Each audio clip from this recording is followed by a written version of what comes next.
Today's daf we're going to learn is Gittin daf Kaf Aleph, a very pretty famous daf. Certainly, when we get toward the end of it, we're going to get back to the big machloket, Rabbi Meir, Rabbi Elazar, Edi Masir Karte or Edi Chatima Karte. There's a study guide more for the second part of today's daf, and I will also share screen and show it to help follow the back and forth. So we ended with a question of Rami Bar Chama, and we were in the middle of trying to answer it. He asked the following question: if the get is written on a tablet that's hers, and we know it's hers, and then we find it in the husband's possession, and there's a get written on it. The question is, can we assume that he can use this get to divorce her? Because can we assume that she actually gave it to him in a proper manner? Does she know the laws? Does she know how to do that in a proper manner? This, by the way, is similar to on the holiday of Sukkot. On the first day of Sukkot, you have to own your arba meaning, okay, your lulav, etrog, hadasim, and aravo. If you don't own them, what you can do is you can have someone give you as a gift.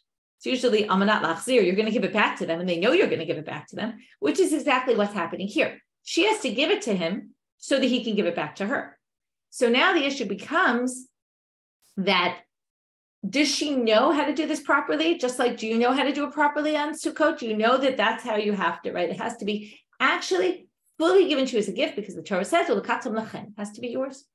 Okay, and then we're going to start comparing this to all sorts of other deals that people make. Like, for example, if I owe you, I took out a loan from you, so I have to give you a shtar that says in it, I owe you, like an I owe you document. So I have to be the one to write it, because I'm giving it to you and saying, with this, you have the rights to now collect it from me. Or if I sell you my house, so my house, if I'm selling you my house, I write you the document that I'm selling you the house and I give it to you. Okay, this is what happens in Jewish law, right? Not necessarily what happens otherwise, but in Jewish law, it has to be, and that's what we learn from Sefer Makneh. The one who's giving something to somebody else has to be the owner of it in order to be able to give it to somebody else. So now we have this issue, which is, can we assume she knows these laws? So we're not sure at the beginning whether they're really struggling because she's a woman or because just did people know this in general.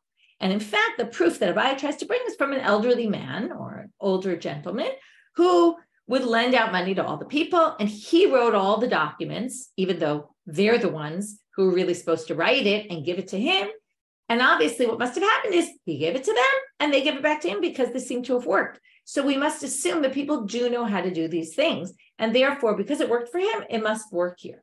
To which Rava says, okay, this was Abaye's proof to get an answer, not a proof, but a way to answer Rami Bar Chama's question. Yeah, we can assume people know. To which Rava rejects it and says, very end of Kaf Amud Bet, well, my kushya, Dilma Zaken Shana Diadala Knuye.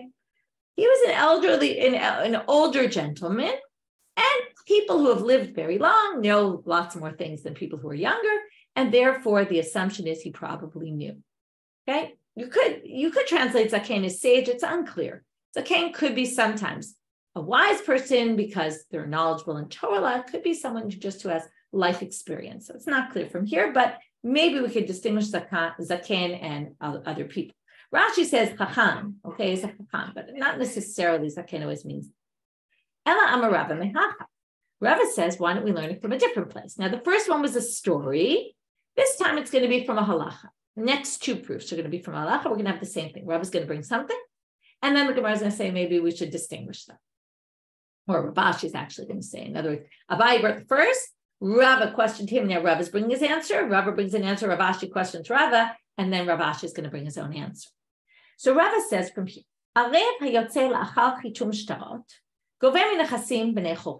we have to start with a loan. There's a basic loan. I loaned you money. You wrote out a shtar. We had signatures, and you gave me the shtar, and now it's mine. Okay, I have the shtar. That's after chitum shtarot. After the whole thing was signed, now we have an arev. I'm a little worried you're not going to pay with the money, so I go find a guarantor for the loan. This is after the deal's done and after it's already in my possession.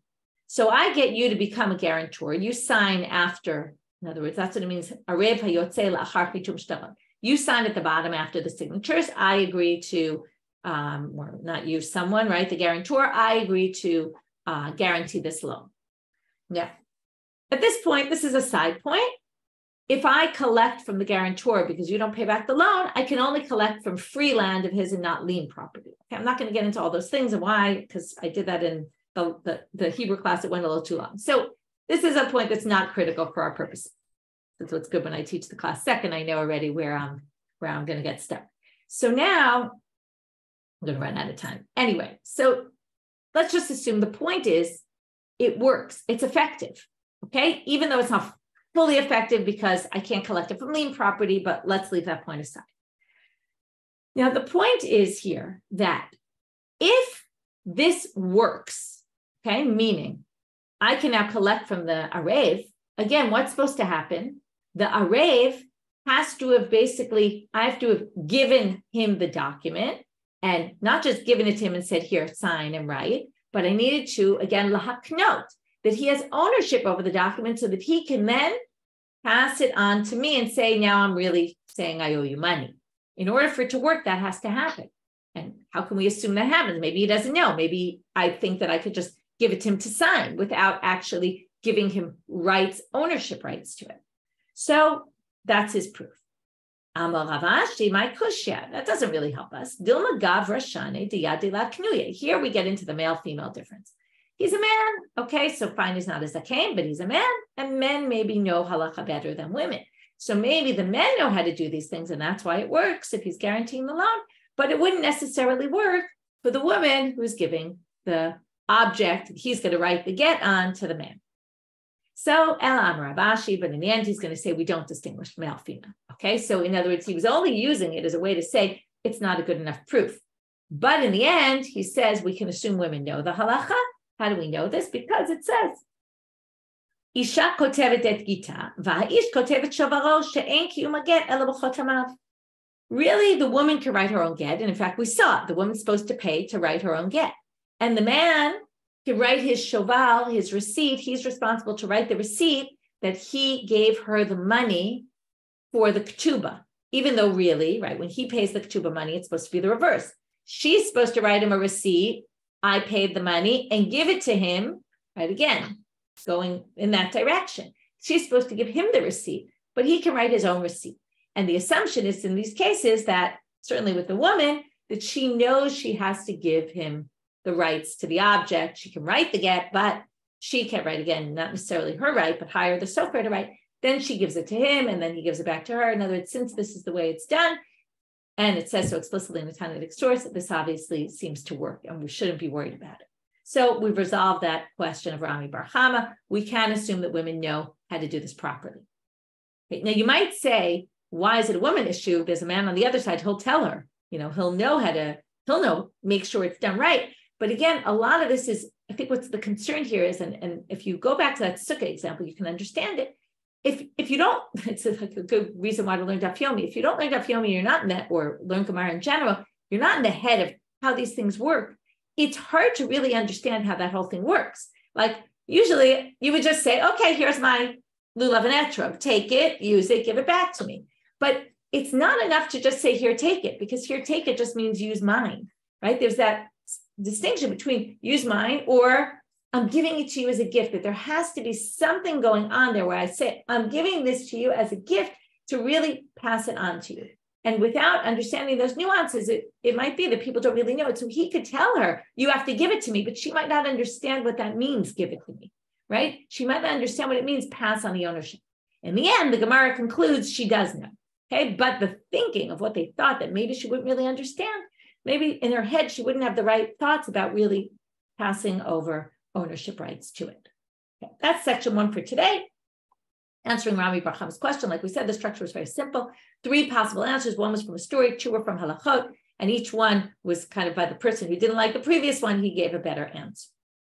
Amar Rav, katav la get. Now we're on a different topic. The man has to give the get to the woman. And now today's daf is really some very central issues about get. The first is, it says, v'natam biyada in the Torah. He's supposed to give it into her hand. Now, remember, we learned she doesn't have to want to receive it. It could be against her wishes. But if he puts it in her hand, that's a get. Now, remember, we saw the case where he puts it in her hand and she throws it into the fire or throws it into the water. But it doesn't matter because it was received by her. So now we haven't, right there, the only question was, what if we didn't, then he claims it didn't say get, but if it was definitely a get, then that's not an issue. Now we get into her yad. We learn chatzera is like yada, which means what? If she owns a courtyard, let's say she received an inheritance of a courtyard, and let's say she moved out, and she's living there, or it's just hers. She doesn't even have to be there. If he throws it into her domain, her courtyard, or 4 amot, okay, like she doesn't have to actually have it in her hand. If it's within her 4 cubits of space, so we always talk about in Shabbat, it's already hers. Okay, we're going to get into all this later on in the Masechet. What if the following thing happens now? So basically, we're going to learn chatzer, courtyard, and theoretically, something that is like a chatzer. Okay, now we're going to talk about a slave. Hatav Amarava. Rava is going to bring 2 different halachot. First, we're going to ask a question on the first. We're going to resolve it. I'm giving you the structure coming up. Then Rava is going to bring a second case, very similar. Then we're going to say, why did he need to bring both? And then Abaye is going to question both of his cases. Rav Shimi bar Ashi is going to try to knock out Abaye's question, but we're going to reject Rav Shimi bar Ashi's difficulty with Abaye, and we'll really be left with Abaye's question on Rav. So Amarav, Katav la get, unitano b'yad avdo. He gives her a get, but how does he give it to her? And as he writes the get, he gives it to his slave, Canaanite slave, which is the man's property. V'katav la shtar matana alav. And then he says, he writes her a document, I'm giving this slave to you as a gift. Now, you have the slave. He's holding the get. And the slave now belongs to the woman. So now the slave, once the husband writes the gift, the slave is in the woman's domain. Remember, Zachin la'adam shelo b'fanav, he can make her acquire rights to this eved without even being in front of, right, without her being there. So, kena'ato u'mitgareshet bo.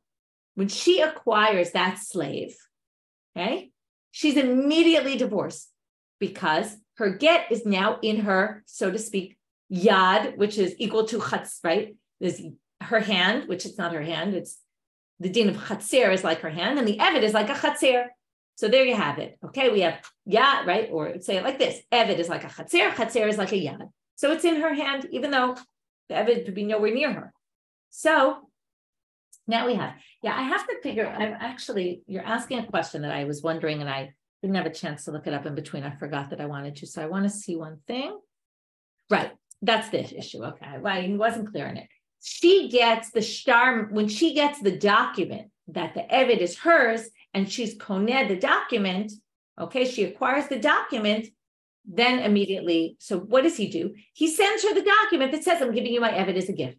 And the eved happens to be holding her get. So the Gemara immediately jumps on this and says, this doesn't work. Amai. Chatzer mahalecheti. Okay, so remember, I see you're asking Mashicha. What it means is she takes the shtar. Just like we saw before, you have to acquire, right? So she acquires the shtar by taking the shtar, Mashicha, right? She could do Mashicha on the shtar. Okay, however, the shtar becomes into her possession. Once the shtar is in her possession, she now has the eved as a gift, and the gift has the get in it. So now the eved is her property, and it all works. But what does the Gemara say? Chatzer mahalecheti. This is a moving courtyard, okay, because he's not really like a courtyard. He has legs, and he walks. Chatzer is stationary. The chatzer mahalechet lo kana. We know that something that moves doesn't work. Okay?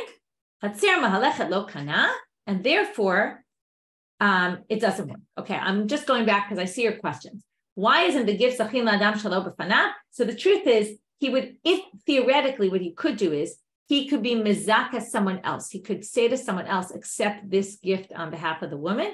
Or maybe it's a problem because the gift has a chov to her, so maybe that would be a problem. That's why let's just assume we're talking about that he gave her the document, and that was the kinyan that was done. And that's when she acquires the eved. I think it makes much more sense there because otherwise you get into all sorts of problems. So let's just explain it simply. She gets the shtar, that's already the eved is hers, and the get that's in the eved's hands is hers. Now, they said, but there's a problem because it's a moving courtyard. Moving courtyards don't work. And if you want to say maybe the eved stands stationary for 10 minutes, for 2 minutes, for I don't know what. He's, she gets the gift, he's standing at the time, then he's not moving. Well, Rava himself,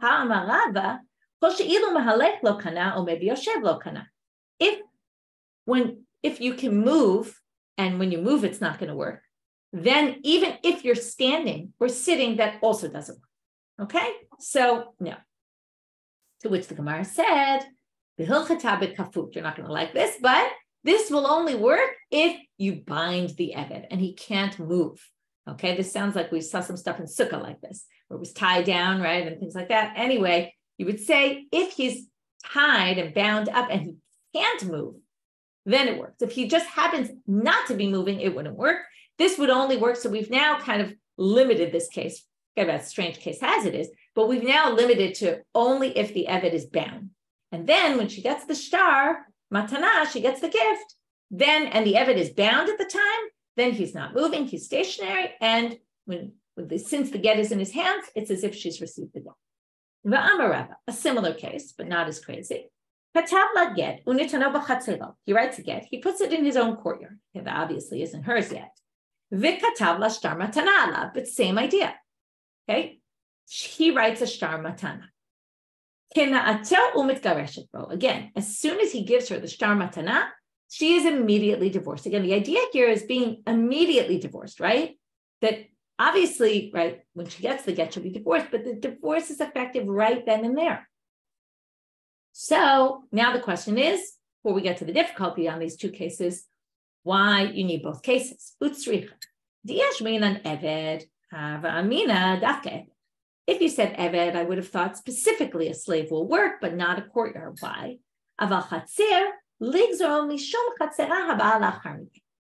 another case of a chatzir that doesn't work. We'll explain it in 1 minute. It's called chatzera haba lachar miken, a chatzir that comes to her afterwards. Let's see what that means.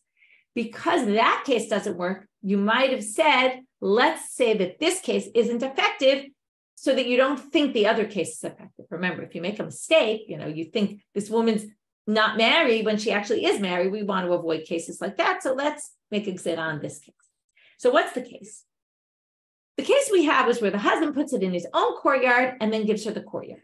That works because in essence, he's giving her the get. Because the get, right, it has to be that he gives her the get. He's just giving it to her in a bit of an indirect manner, but it's still coming straight from him. Because in the end, what's she getting? She's getting the gift of the courtyard, and in the courtyard is the get. But if he gives the gift to her, he gives the get and puts it in his friend's courtyard. Let's say he goes to his friend's house, leaves the get in the courtyard, even on purpose, let's say, it doesn't matter. Okay, he leaves it in the friend's courtyard. Then the friend gives the woman his courtyard as a gift. So now she gets the courtyard with the get in it. Is that receiving the get? Of course not, because the husband hasn't given her the get. He gave the get, put it in the friend's house. He didn't give it to the woman. So even though, right, that's really indirect and that doesn't work. That's chatzera haba lachar miken. That means the husband put it in the courtyard and then the courtyard was given to the woman later by somebody else. So that doesn't work. So since that doesn't work, maybe you would have thought Rava would say, well, then this shouldn't work either. Because if we allow this, if we say this works, people will think that will work. And that's why he needed to give you the case of the chatzir to teach you that's not true. We aren't concerned about that, and it actually does work. Let's say you just had the chatzir case and not the slave case. You might have said, don't say it works when he's bound, because you might think that it works when he's not bound. And that doesn't work. So again, you might have made a gzera. You might have said, don't say that this has worked because of a different case. It doesn't work. That's why Rava had to teach us that both work. Now comes Abaye and says, I don't buy this whole theory of yours. Why? Because there's a problem with both of these cases. Both of these cases, the woman gained her get through getting a gift. Now, what he's going to say is the following. Abaye. Let's go back to the beginning. Where does chatzir, how do we know that chatzir works? I already told you this. Mi yada, right? Chatzir works because it's like a yad. A yad is her hand. It's an extension of herself. You could say her possessions are also an extension of herself. Now, you could argue not, but that's where this whole din of chatzir comes about. Now, if it's going to be learned out from yada, it can only be like yada, which means what? Ma yada di'ite bein midate bein ba'al kocha. Yad, we said this from the beginning. If the husband puts the get into her possession and she doesn't want it, doesn't matter. It's still a get. Because remember, by Torah law, and by rabbinic law until Rabbeinu Gershom came along in the 11th century. Until then, gets were given to women against their will. They don't have to be willing participants in accepting the get. They could not want the get, and it doesn't matter. As long as the husband puts it in her domain, in her hand, right? It's fine. It's her get. So if when it comes to her hands, it has two possibilities. Either she could want it or she could not want it.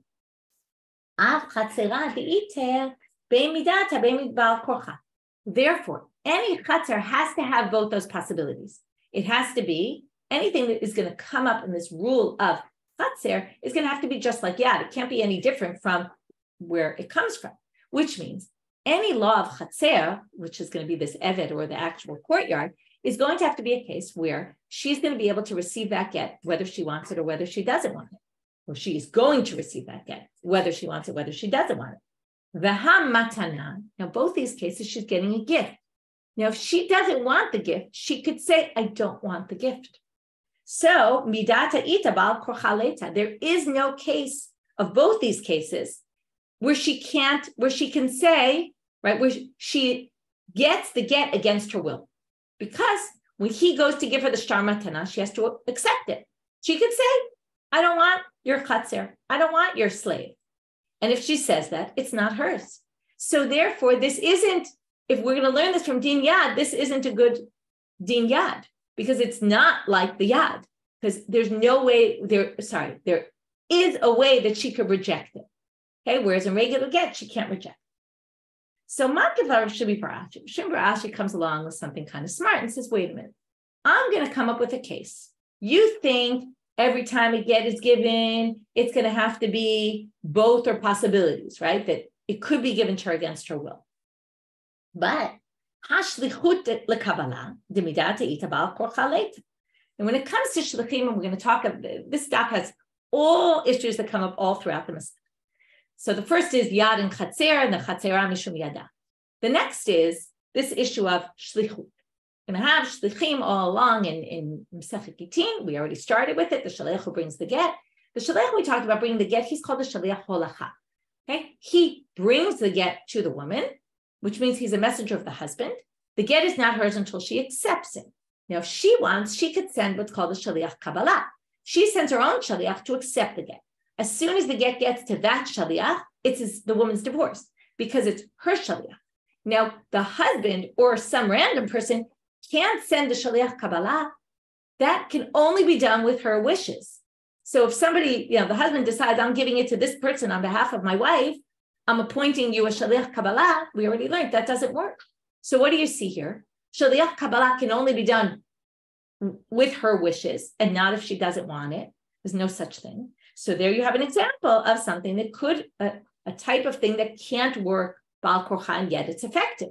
So that seems to knock out Abaye's answer, Abaye's question on Rava. But what? All right, so again, shlichut lekabbalah, midata ita bal korcha leita. It only works if it's with her wishes, not against her wishes. And kav is shaliach lekabbalah. There is such concept of shaliach lekabbalah, even though it doesn't fit in with what Abaye is saying. So Abaye could answer two. One's a really good answer. One's a bit of a, they're both good answers, but we'll see they both answer in a kind of different way. Abaye, again, this isn't Abaye saying, but it's like as if Abaye is saying, the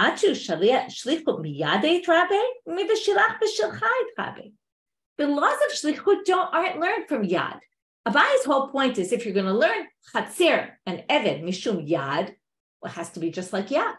But and then came Rav Shimi and said, well, what about shlichut? But shlichut isn't learned from yad. So Abaye's whole thing is that it has to be like her yad is only in things that are learned from yad. If it's not learned from yad and it's learned from somewhere else, then it could have different criteria. So that's basically his way of rejecting. So where's shlichut learned from? What's vishilach v'shilcha? Well, the pasuk says, okay, already we started with v'natam biyada. He gives her the get into her hands. That was the yad pasuk.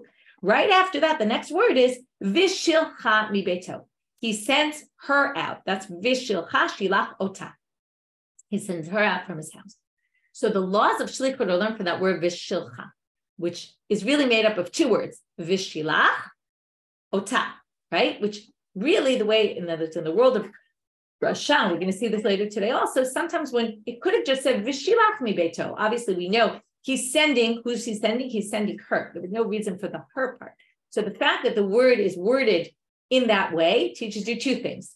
It's like it says, Vishilach and Vishilcha. So Vishilach means he can appoint a shaliach, and Vishilcha means she can appoint a shaliach. So shlichut doesn't come from yad, so don't ask me a question about this.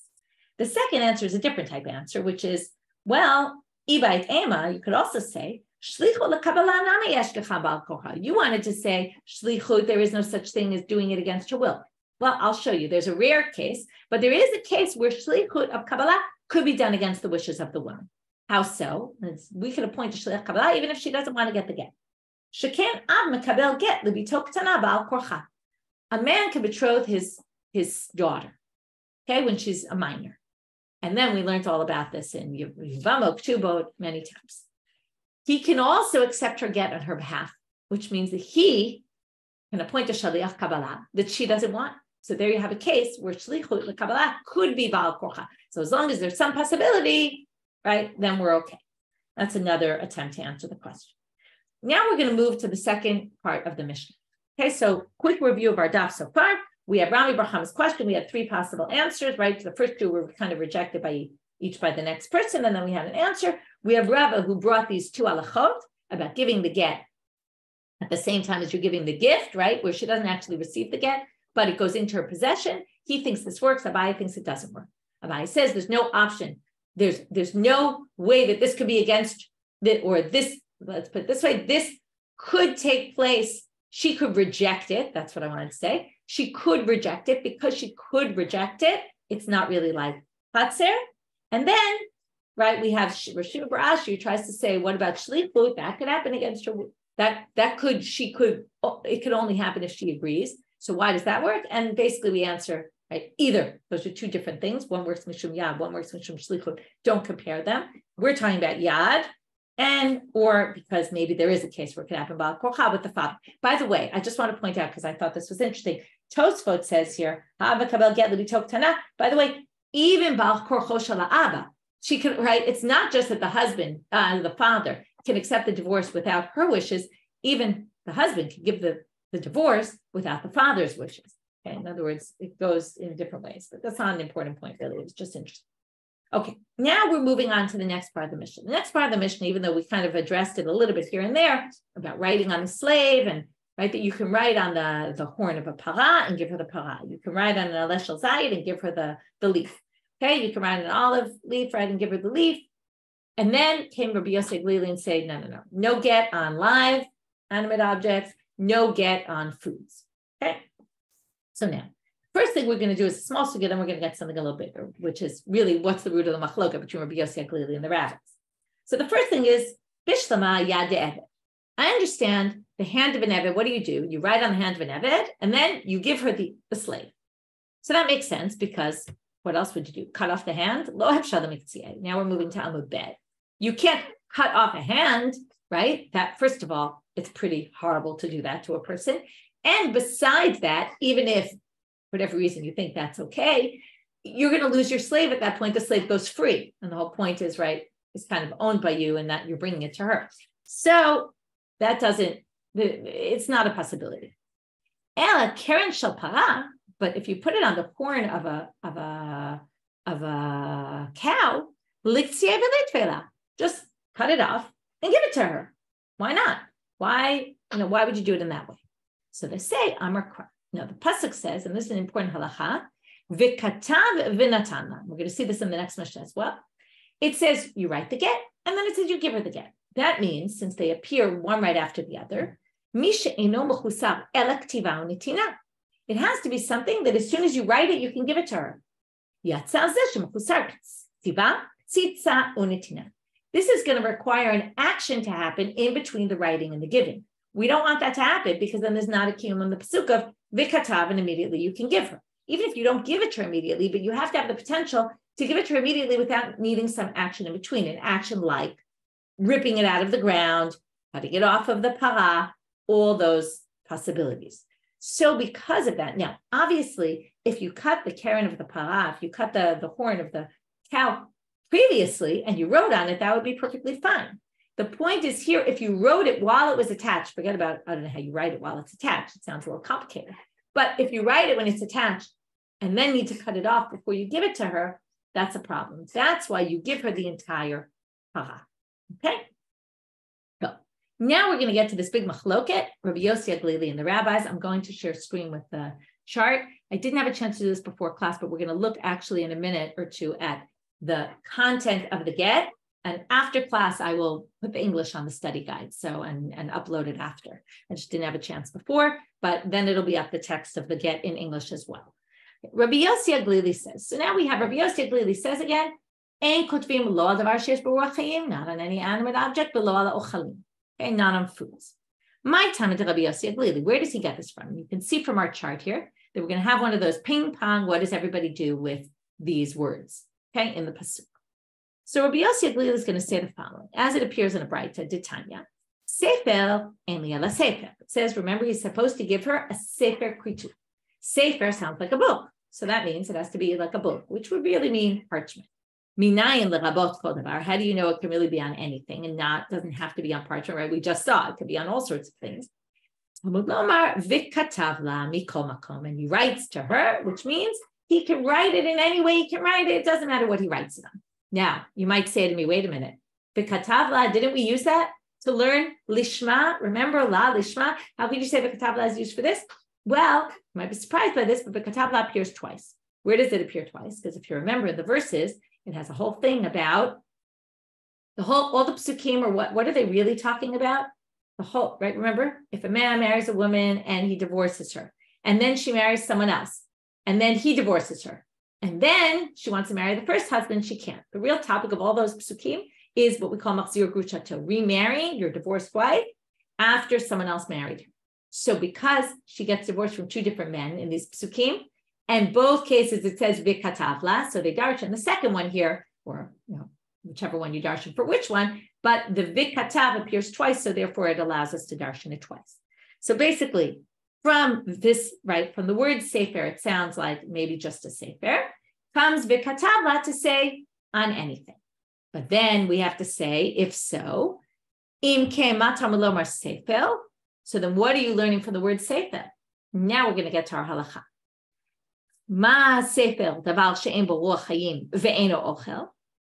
It has to be, though, similar to a sefer. It doesn't have to be an actual sefer, let's say a piece of parchment, but it has to be similar. In what way is it similar? Well, a book doesn't breathe, right? And eno ochel, and it's not food.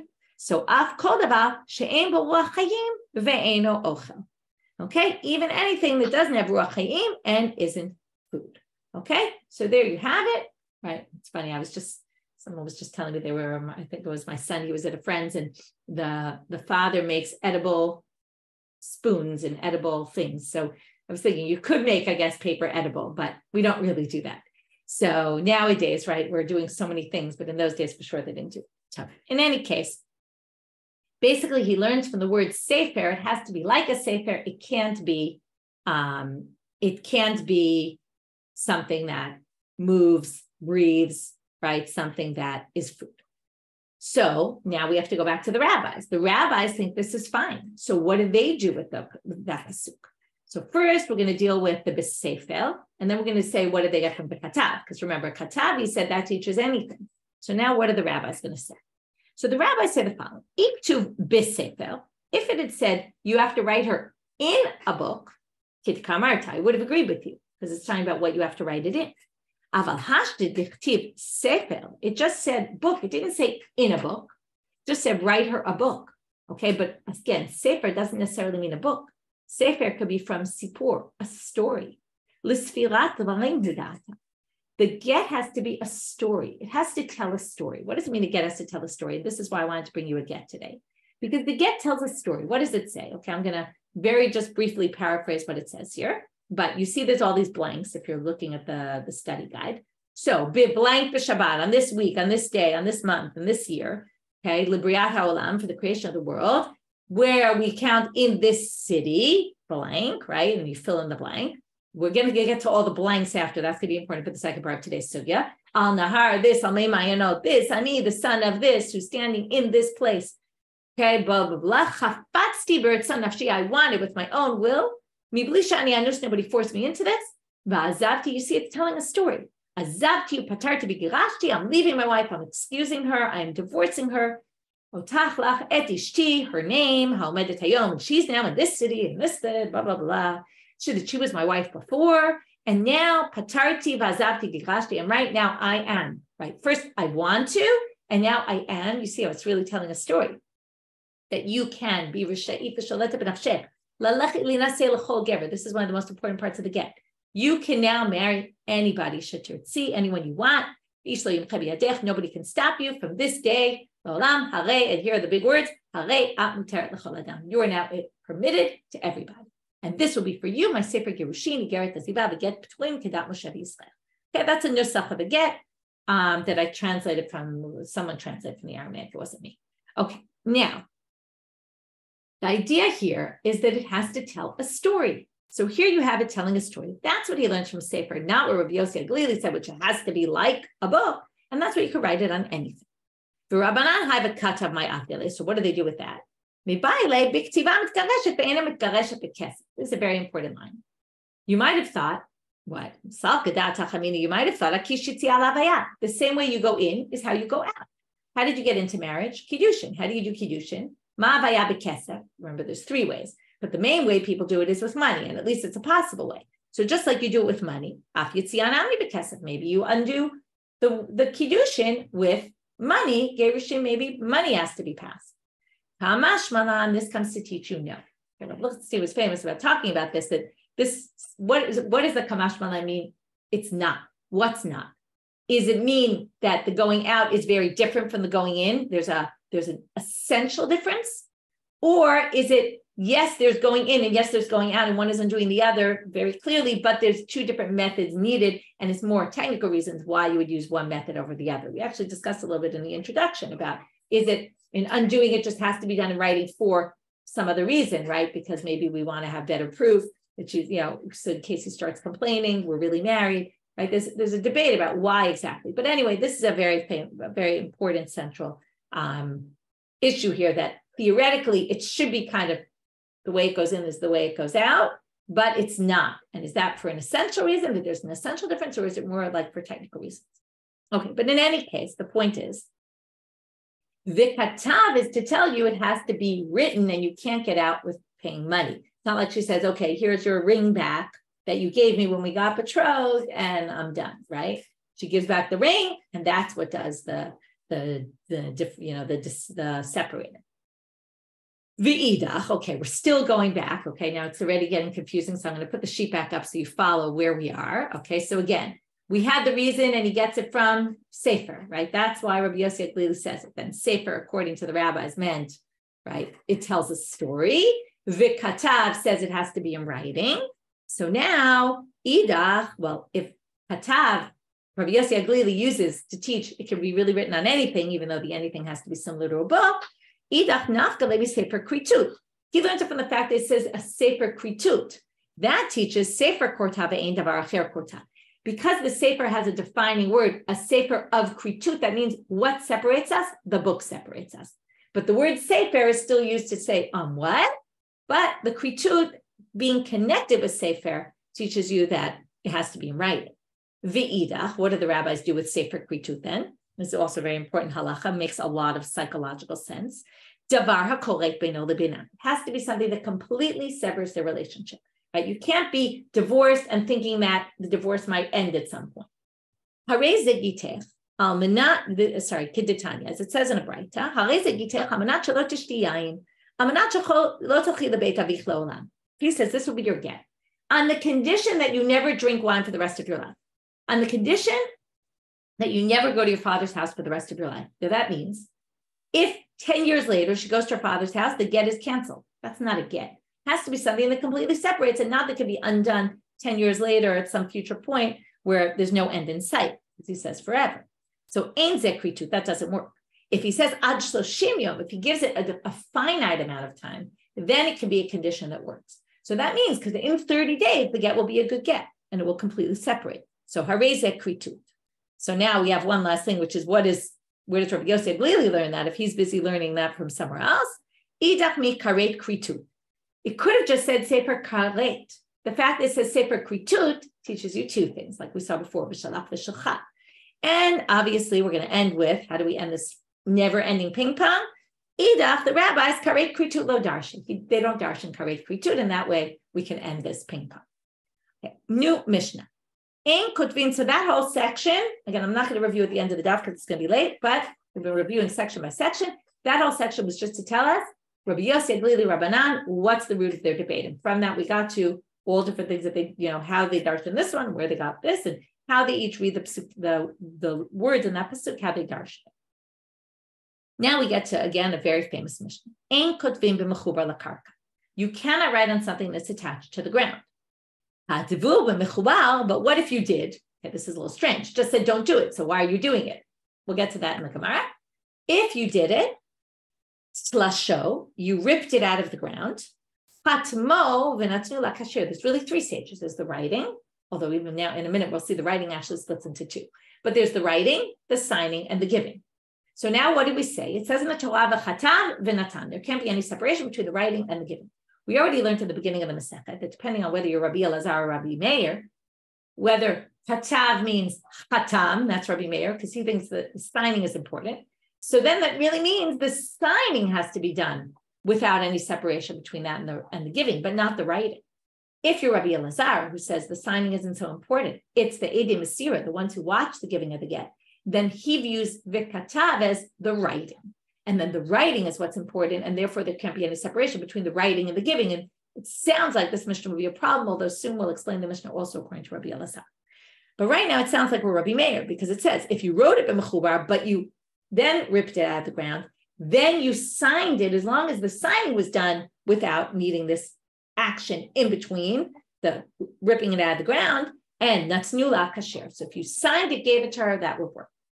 So now they say, Rabbi Yehuda posel ad shtei ktivato v'chatimato b'talish. Rabbi Yehuda says, no, you need the writing and the signing. Everything has to be when it's detached from the ground. Presumably, I see you're asking, presumably they're talking about leaves or something like that that's attached to the ground, right? To be attached to a tree, it's the same as attached to the ground. Rabbi Yehuda be'betera omer, en kotvin lo ala niyar ha'machuk v'lo ala diftera mipnei shu yachol lizdayef ha'chachamim ha'ksherim. Okay, this I'll explain very quickly because we'll get to this later in the Gemara, but we talked about this already. You can't write on something that could be erased. So we talked about the Yad Shel Eved and the Yomi said it had to be tattooed. Yes, because if you write on something that can be erased, we're worried that maybe there was a condition there and they erased it, and then we're going to have a get that's not actually accurate. So it has to be something that if you erase it, it'll be noticeable that it was erased, kind of material that wouldn't work on this diftera or niyar machuk. Niyar machuk is that you already erased something on that page. So now it's unclear, right? It's going to be very unclear what, right? It's something that looks erased and then you don't know. Maybe there was something there before, maybe not. So you can't write on anything like that. So now the Gemara starts off with a big question on this Mishnah. If you wrote it on the mechubal, it would be good according to this, right? As long as certain things were in place. But Hamart Reisha ain't kotvin, but it says you can't. So how can you on the one hand say, don't write it? And then if you did, so Amar Rabbi Yehuda Amar Shmuel, V'hu sheshiyar makom hatoref. Now let's go back to our get. What's the toref and what's the tofes? Tofes is like the Hebrew word tofes is a form. It's a form letter. This get that I brought here is a form letter. Nothing's filled in, although accidentally the year is filled in. So just ignore that. But theoretically, nothing is really filled in. And you just have the basics, the standard.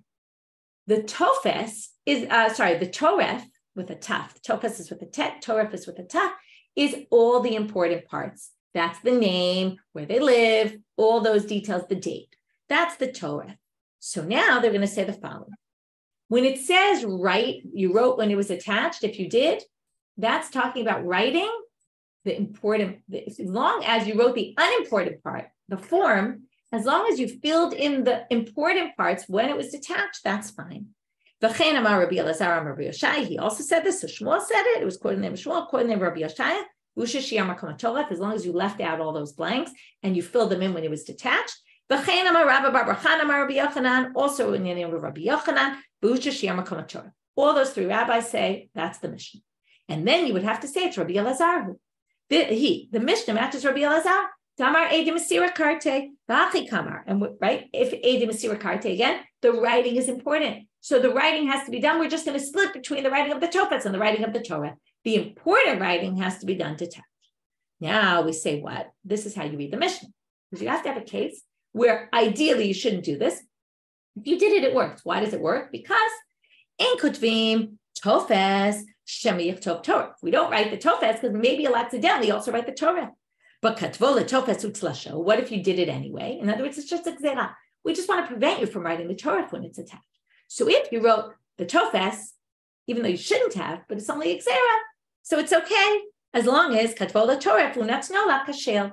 As long as when it says now, the Mishnah had said, Tzlasho v'chatamo v'natznola. They understand chatamo as write the Torah and sign it. Okay, that's the way they read this Mishnah. Then it's kasher. Reish Lakish understands the Mishnah the way we understood it originally in the simple reading, which is chatamo shaninu. He says, what are you talking about? It doesn't say tavo after. It says as long as you signed it. Signing means just signing, not the Torah. So then he obviously says it's Rabbi Meir. It's all Rabbi Meir's opinion. Damar ede chatima karte. All we care about is the chatimot. That's what's important. So if you wrote it attached to the ground, it's okay. Again, you shouldn't. Why? Hachi kamar. Ein kotvim b'mechuber lakarka means ein kotvim Torah. If you don't write the important part, forget about the tofes, right? The tofes maybe you could write, but don't write the Torah when it's attached because gzera shema yachton. The problem is if you write the Torah while it's attached, you might accidentally sign it. Okay, everyone just moves it, right? The one was Tofes, so you don't write Torah. This is Torah, so you don't sign it. Tabola Torah, but if you did anyway, since it's only a Gzera, and the real important part is the signatures, as long as Tlasho, Chatamo, V'natnola, Kasher, as long as it was signed attached, that would work. Okay, so we're going to end here. The main thing is we saw the way to understand the Mishnah according to Rabbi Meir, and the way to understand the Mishnah according to Rabbi Elazar. Again, if you're going to understand it according to Rabbi Elazar, which 3 out of the 4 rabbis we saw did, but you're going to have to change a little bit and understand Chatamo is really Tavola Tofes v'chatamo. That has to be done when it's detached. Okay, we'll deal more with this in tomorrow's daf. Finish for today. Have a great day, everyone.